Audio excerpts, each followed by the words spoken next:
Hello. I'm grateful for this opportunity to be with each of you in this shared space of reflection, contemplation, and celebration of the legacy of Dr. Martin Luther King Jr. and the entire civil rights activism community. I want to begin by offering my thanks to Dr. Dwight Radcliffe for his invitation to participate in this MLK celebration, as well as to Aaron Samuel in the Pinnell Center for Black Church Studies, and Bianca, Andrew, Reed, and the entire tech team from Fuller Studios for helping to make this gathering possible. Special thanks also to President Mark Labberton and to Deans Ted Kosey and Amos Young for their ongoing work to continue the interdisciplinary legacy of Fuller Theological Seminary in this new season. As a proud alumna of Fuller's historic schools of psychology and theology, I am grateful for the foundation that was laid for me as a graduate student, a foundation that took seriously a cross-disciplinary understanding of God, God's people, God's word, and God's world. That foundation has shaped every aspect of my personal vocation and has also shaped the message that I offer to you today.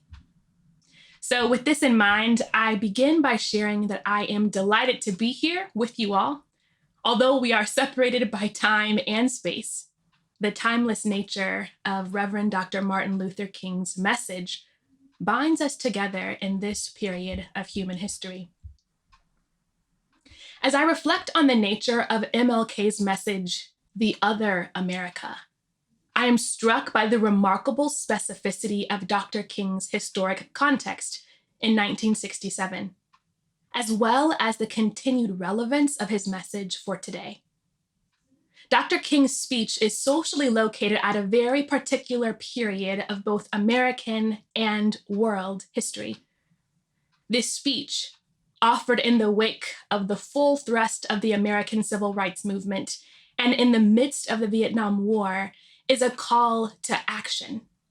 It is a wake-up call for the American people to begin to practice what they preach.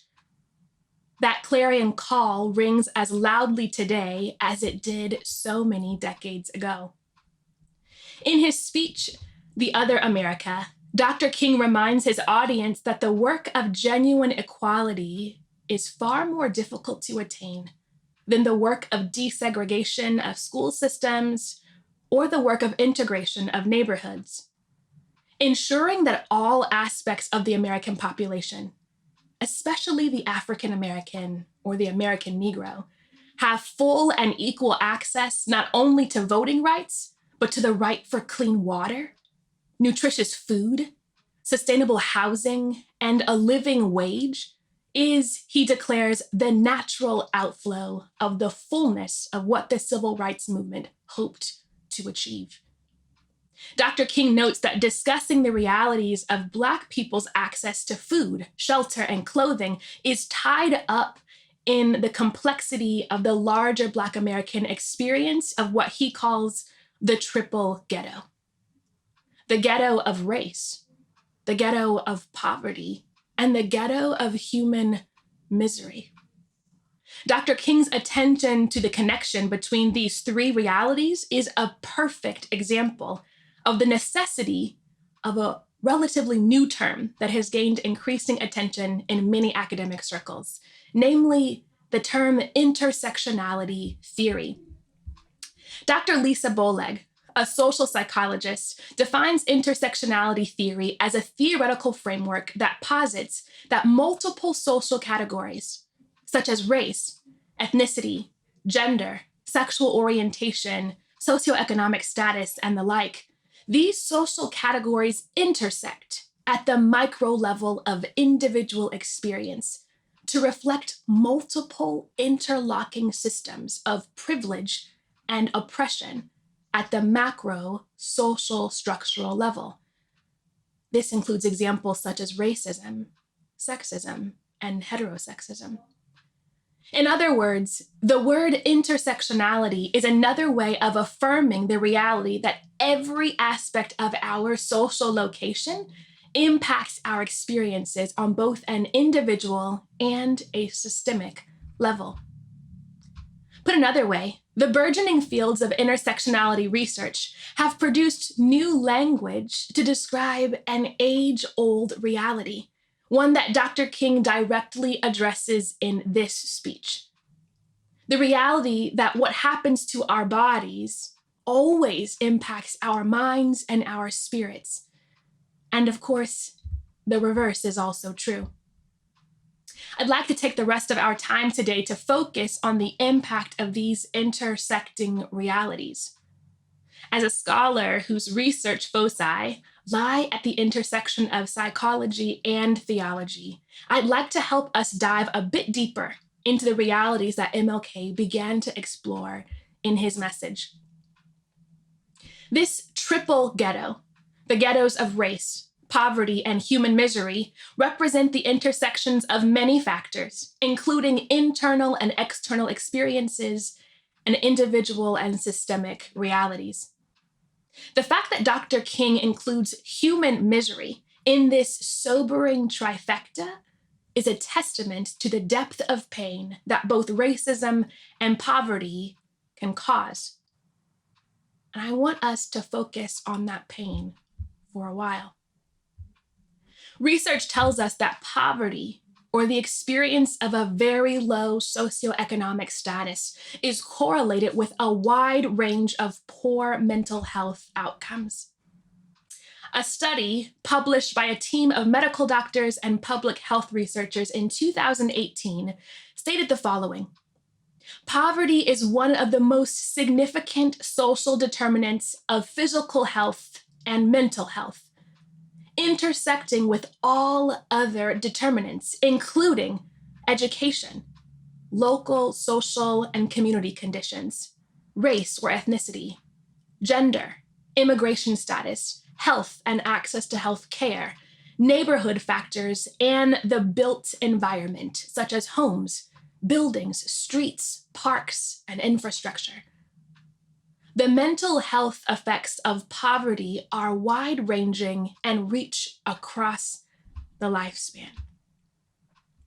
To be more specific, these researchers go on to say that poverty in childhood is associated with lower school achievement, worse cognitive, behavioral, and attention-related outcomes, higher rates of delinquency, depression, and anxiety disorders, higher rates of almost every psychiatric disorder in adulthood. Poverty in adulthood is linked to depressive disorders, anxiety disorders, drug overdose, homicides, and suicide.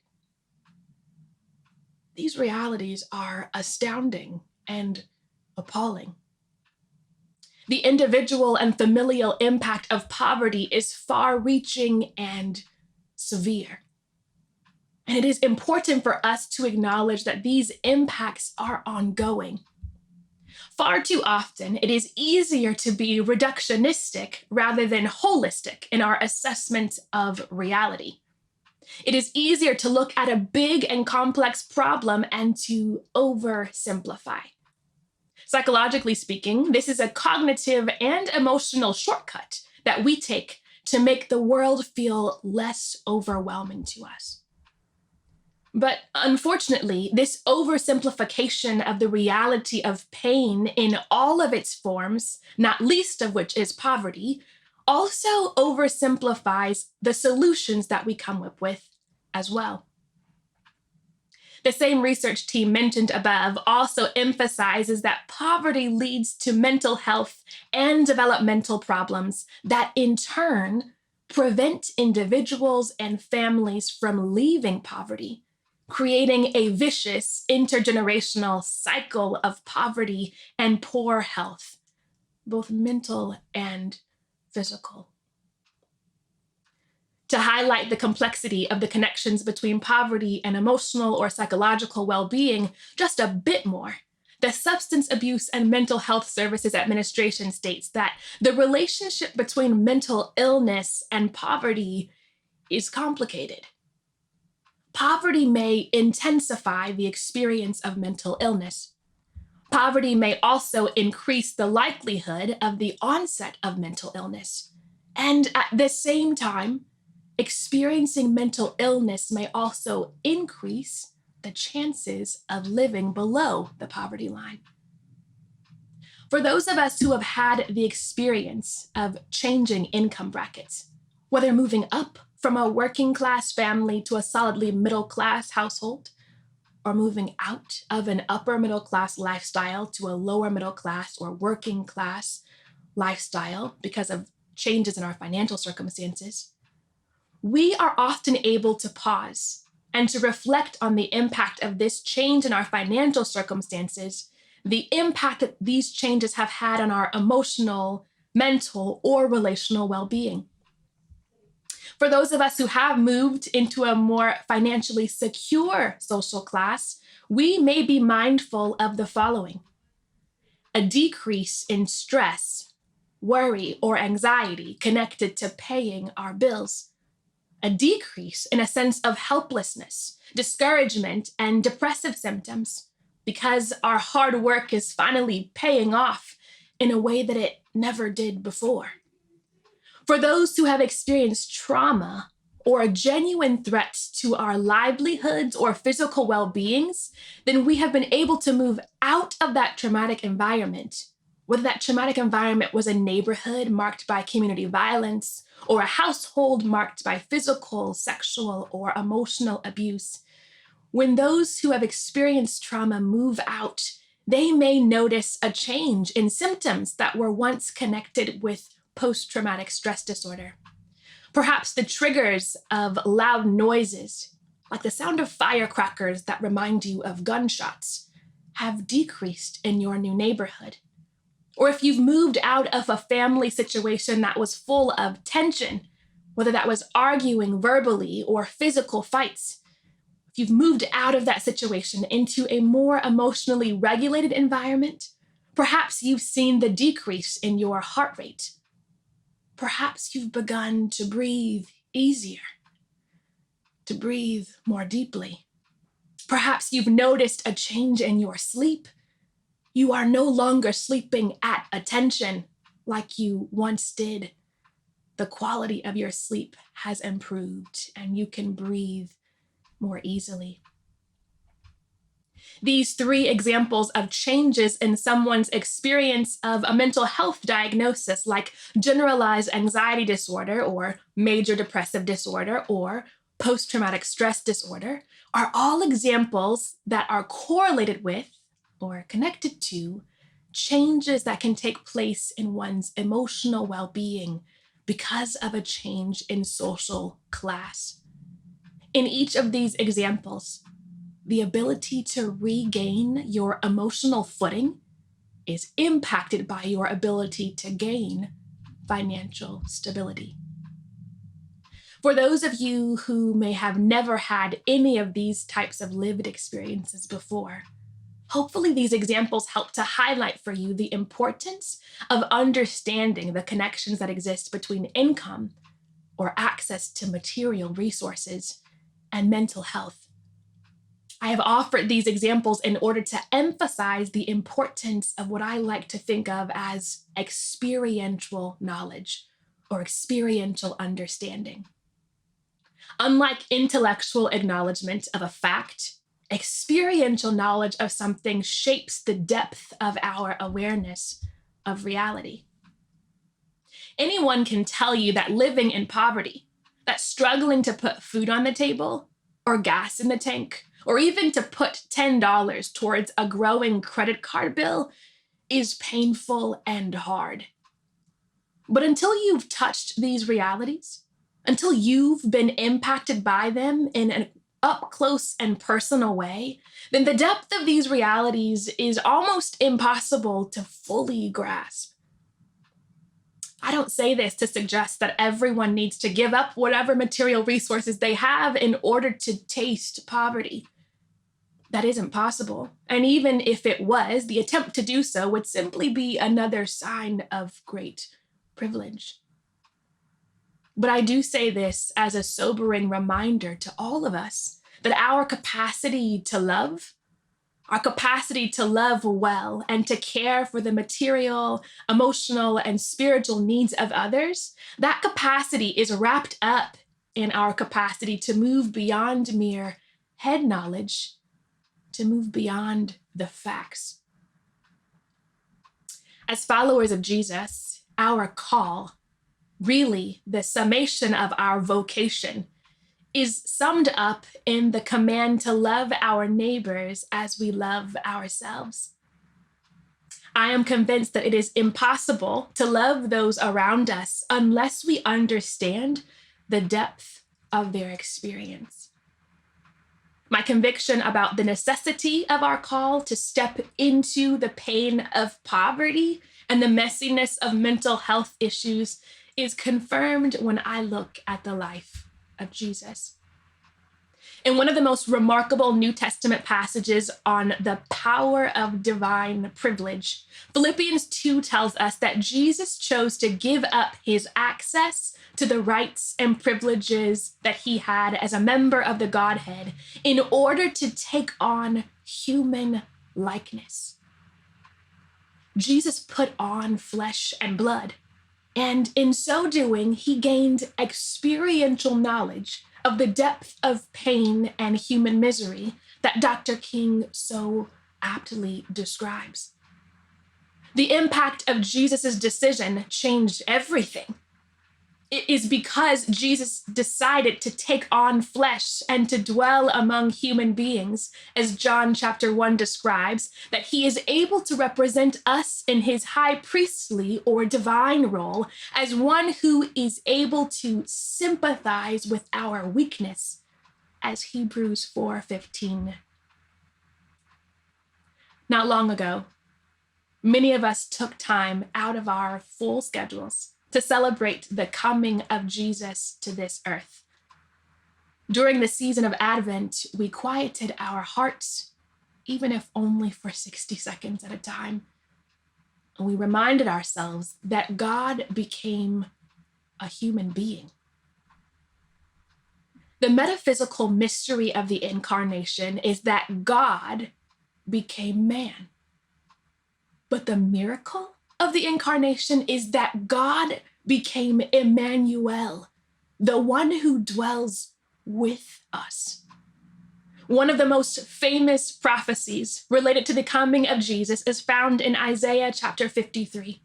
In this passage, the prophet tells us that the Messiah, the anointed one, would be a man of sorrows and one who was acquainted with grief and familiar with suffering. As I reflect on the life of Jesus and the words of Dr. King, I cannot help but walk away with this conviction. As followers of Jesus, we too are called to be women and men who are acquainted with grief and familiar with suffering. In a year in which the entire globe has been turned upside down because of the havoc wreaked by COVID-19, the bloodshed that continues to be spilled at the hands of the police, rendering the bodies of men like Jacob Blake useless, and snuffing out the lives of women like Breonna Taylor, the call of the Church of Jesus Christ is to be acquainted with suffering. What does it mean to be acquainted with suffering? It means that we know suffering. We know it inside and out. We know what it feels like, what it tastes like, what it smells like, what it sounds like. We have this type of intimate awareness of suffering because we are in it. Sometimes this means taking time to practice mindfulness in the midst of our own suffering. Sitting with the reality of our pain or the pain of others before we jump in to fix it. An example that readily comes to my mind is the example of suffering with a headache. For those whose minds immediately jump to solutions, your first thought might be, where can I find some Advil? But if we take a moment to really sit with our pain, we may make some important discoveries. Sitting with pain usually involves paying close attention to the situation to see if we can find answers to some important questions. For example, when did I develop this headache? Has it been here for a while and I'm just noticing it? Why do I even have a headache? Am I dehydrated? Have I had too much time in front of a screen? Am I emotionally overwhelmed by the text message that I just saw, so I am somaticizing the problem? Somaticizing is a fancy way for describing the fact that our bodies sometimes hold the emotional pain that our hearts don't even yet know how to process. Perhaps the most complicated answer to all of these questions is all of the above. But the answer to these questions is always revealing. They not only help us understand the root or the cause of the pain, but the answer to these questions help us understand what the most appropriate and the most comprehensive solution might be. I believe that much of the time, the strategy applies that we use for pain, like understanding our headaches, is similar to a type of strategy we might use to understanding systemic pains, like the pain that is associated with poverty. For many people, especially those who are financially secure in the evangelical church or the church at large, a knee-jerk reaction to the observation of someone else's poverty is often reductionistic and individualistic. Reductionistic in the sense that we far too often simplify the issue and engage in what psychologists call the fundamental attribution error. With the fundamental attribution error, we falsely attribute the cause of someone else's suffering, someone else's poverty, for instance, to their poor work ethic, or their disinterest in rising out of poverty, or their simple laziness. Honestly, even saying these words out loud brings a feeling of great disgust to my body. For millions and millions of the American poor, and the poor around the globe, this false attribution has nothing to do with reality. The church is also individualistic in our approach far too often.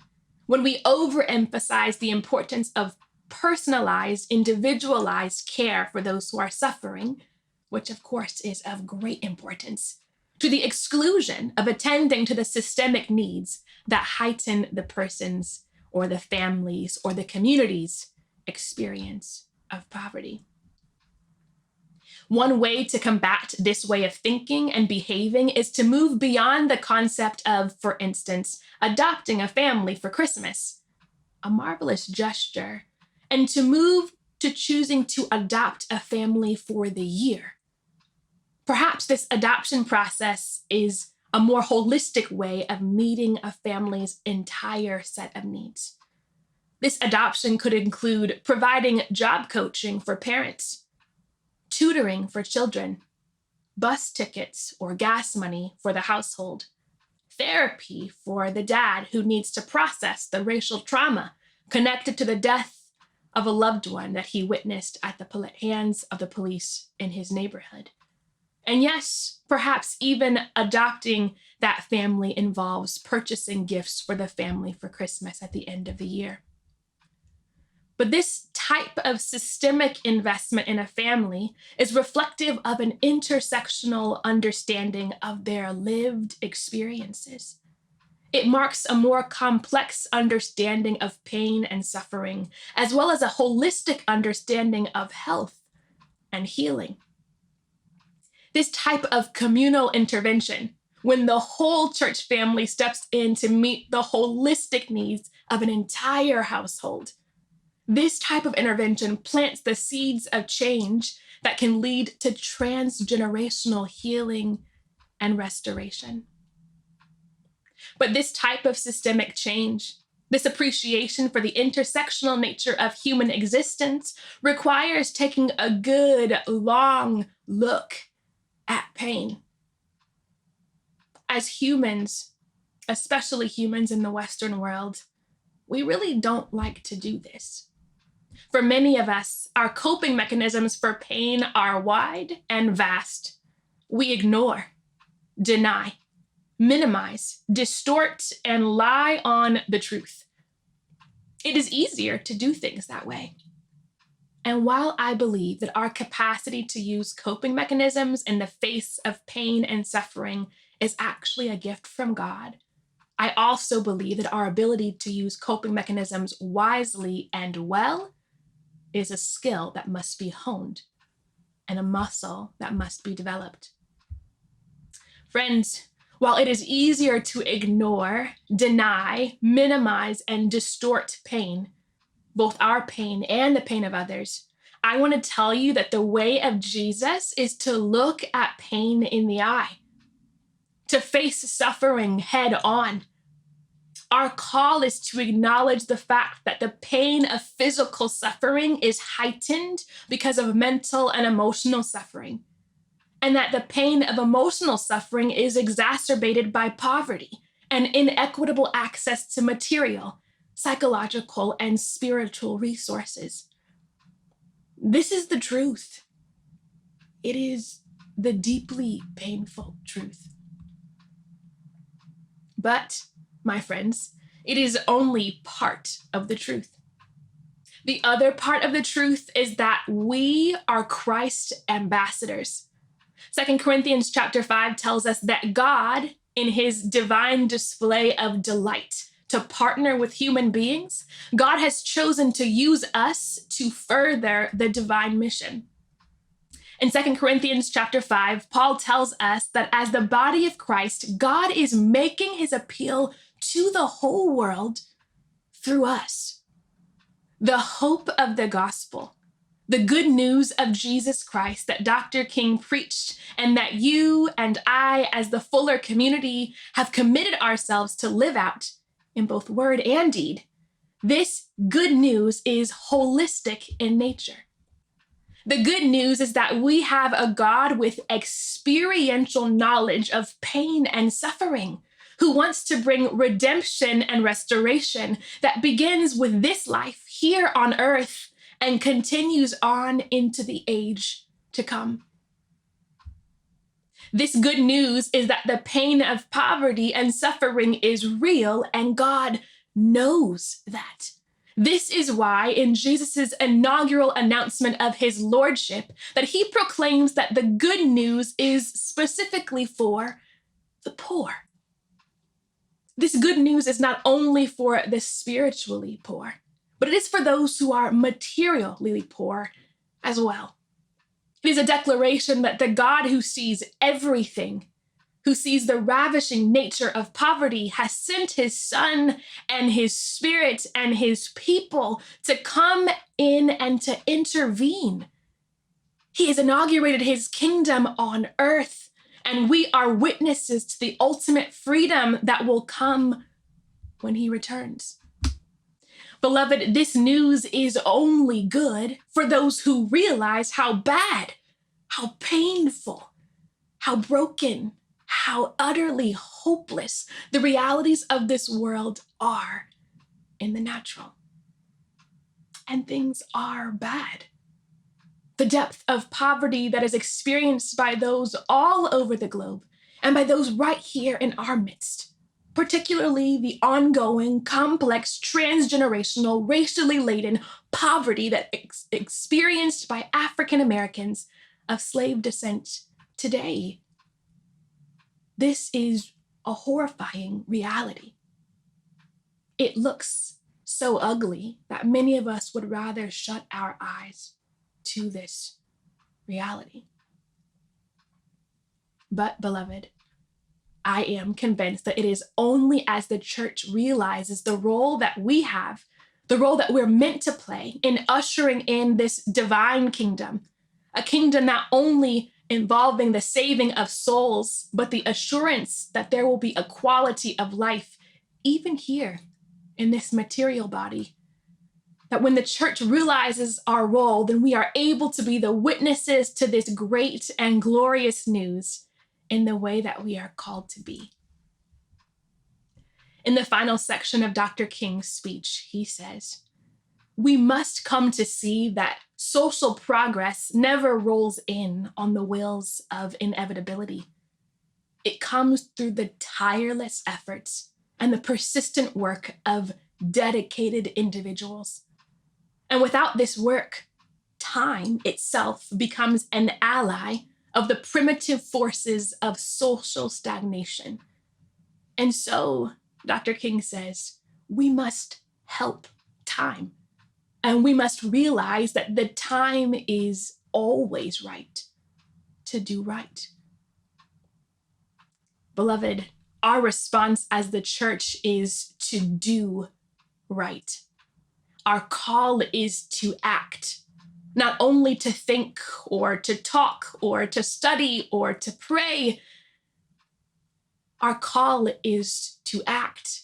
And I believe that our choices, our individual and collective choices to do right, these are the spiritual and material manifestations of the prayer that Jesus taught us to pray.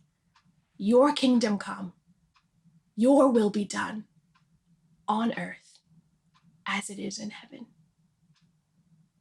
Let it be so. Amen.